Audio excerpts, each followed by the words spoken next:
Shalom, family, most high in Christ bless. This is Sister Zamira, House of Soldier Othaniel, with another Photoshop tutorial. This one will be a quick video on fonts.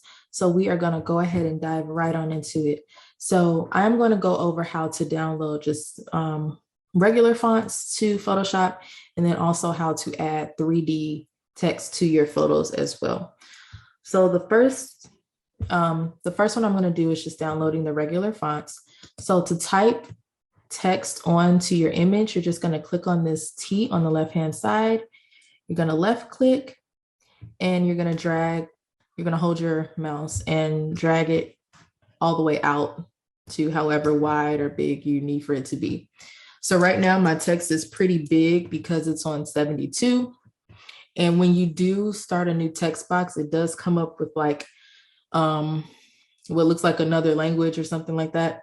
It comes up automatically, so you can just delete that and you'll be able to type whatever it is that you want. So I'm going to actually make my text a little smaller, and I'm just going to type my name, Zamira. And the font that I have it on right now is Super Mario 256. That's not a font that comes installed with Photoshop already, so it is something that you would have to download, but I'm going to show you guys how I got this font. So after I typed my name, if I'm satisfied with what I typed and I want to save it, you're going to click the check mark at the top. If not, I would have clicked that little cancel sign right next to it. Also, something that I will go over here regarding text, like if you make, let's say you stretched out your box to like right here, you'll see how your text is kind of going in a different direction. To avoid that, you just want to make sure it's wide enough for the size font that you've selected. So if you have a little box and your font is set on a huge number or a huge size, it's not going to come up. You just won't be able to see it. So I've had people reach out regarding that, thinking that their text wasn't working, but oftentimes you just need to drag out the box and then also make the font smaller. So I'm going to click cancel on that because I don't want to save that. But the website that I'm going to go to, actually, I'm already on it, to download new fonts is called thefont.com. And this is where you can get, a plethora of different fonts. They have stencil fonts, fonts that, have like a little glitch or look distorted. They have all different types of fonts. So I'm just going to click on something that'll stand out. I clicked on Groovy, and let's see. I'm just going to click on, we can go with Malby. We can download that. And so after you click download, it's going to go directly to your downloads folder.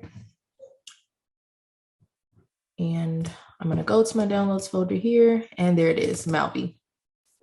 I'm going to open it up. The one that you're going to look for, it's usually .ttf or .otf. The README is just going to bring up like a bunch of coding, what it looks like coding. So you're just going to always be sure to double click on this one because that is the actual font. So once I click on that, this little box pops up showing you a preview of the font. I'm going to go ahead and click install, and it is installed. You can see it at the top there. If you get an error message saying that the file is corrupt, I usually don't proceed with installing it because I don't want to put like a virus or something on our computer.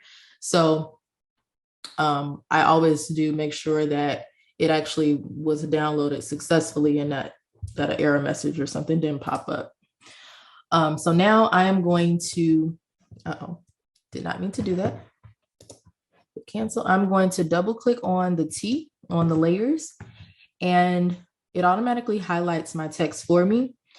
So since it's already highlighted, I'm going to go ahead and select the font that I just downloaded, which was Malby. And up here it shows this Malby Trial. It's still the same font. But there you go. That is the font that I just downloaded from thefont.com. Really simple and easy to do. Now I'm going to walk through how I do the 3D fonts. So the website that I use is freepik.com. I have a monthly subscription, which is $15. Yeah, $15 a month. You have access to all different types of templates, fonts, and everything like that. So it's really cool, and it's definitely worth the investment. So I'm going to download Gold Font. Just going to type that in the search bar. On my left, I'm going to change it to PSD. The reason I change it to PSD is because you want a file that will actually allow you to edit your text to say whatever it is that you want it to say. So if you click on something and it's not PSD, oftentimes you won't be able to edit it. So I'm going to go ahead and just go with this one. It's the first one I saw, and I'm going to download that. Okay. And while it's downloading, go back to Photoshop. I'm going to click on File and then Open. Okay, so I'm going to go to Downloads, and you can see at the top, Advise. That's the text effect that I chose, and I'm going to click on the PSD file and go to Open. So here you can see it's bold. It obviously is more fancy than the other fonts that you download from the font. But it's something that it basically does all the hard work for you. So when you download PSD fonts, you're going to look over to the right, and it's going to say your text here. It'll always be very clear what you can edit on PSDs, because they usually do have that within the layers. So I'm just going to double click on that. It's going to open up another tab here, and I'll be able to type in whatever I want. So if you get this message, it's saying that you don't have a specific font. You don't have the font that they use to create this, which is fine. If you want to have the exact same font, you can definitely check on thefont.com and see if they have it. Type it in right here. It's Cinzel Decorative Bold. That's what you would type in, see if they have it, or type in a portion of that and download it like we did the other one. If not, you can just click Replace and pick your own font, whatever you want to do. So I'm just going to click on this one because it's bold. And I'm going to change the text to my name. I'm going to click the check mark, and then you're going to go to File, and you're going to save that. Once that's saved, you go over to the next template, and there you have it.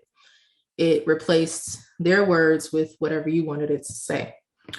But let's say if you just want the text, you don't want that background, you can get rid of the background. So to do that, I'm just going to go over to the layers. And oftentimes, if you see the arrow like this, you can click on it. It'll drop down to more folders to where you can remove things. So I'm going to hide the background. I'm going to hide the text. So that's like this text here. So when I put it on the image, it doesn't show up. Clicked on the wrong one. I think that's this one. Yeah, that's sample text. And I can see it has a shadow, but I'm not too much worried about that. Let me see. I may actually keep that. Yeah, it's nothing too crazy. So I'm going to go ahead and save it as is. And now I'm going to go back to my original template. I'm going to do File, Place Embedded. And now you can see the PSD here. This is what I just changed. And there you have it. Now we have the cool text versus the not so cool text.